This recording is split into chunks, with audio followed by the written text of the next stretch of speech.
اللہ سبحانہ و تعالیٰ نے انسان کی جو جنسی خواہش ہے، یعنی یہ جو خواہش ہے یہ ایسی ہے جیسے بھوک ہے، پیاس ہے، اسی طرح یہ انسان کی خواہش ہے۔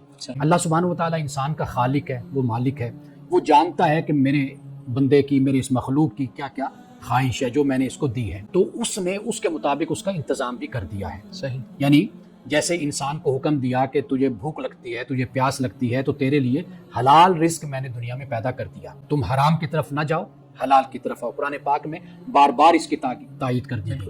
رسول اللہ صلی اللہ علیہ وسلم نے فرمایا کہ اللہ نے حلال کو بھی واضح کر دیا، اللہ نے حرام کو بھی واضح کر دیا۔ اسی طرح انسان کی جو جنسی جبلت اور خواہش ہے، اللہ تعالیٰ نے اس کا بھی جائز راستہ میں بتا دیا ہے۔ وہ کیا ہے؟ وہ یہ ہے کہ تم نکاح کرو، اور عورت کے ساتھ، دوسرے جینڈر کے ساتھ، بیوی کے ساتھ۔ دوسرا جینڈر بھی ایکسٹرا میریٹل ریلیشن نہیں ہے، یعنی نکاح کے اندر، میرج کے اندر اس کی اجازت دی، قرآن پاک نے اس کو بھی بیان کر دیا۔ تو لہٰذا یہ جتنی بھی شکلیں بنتی ہیں اس کے علاوہ وہ سب کی سب حرام ہیں، یعنی وہ ایکسٹرا میریٹل ریلیشن ہو کسی خاتون کے ساتھ، یا یہ ہے کہ جو ایک جائز راستہ اللہ تعالیٰ نے اس تعلق کے لیے بنایا ہے، سیکس کے لیے، وہی حلال ہے، وہی جائز ہے۔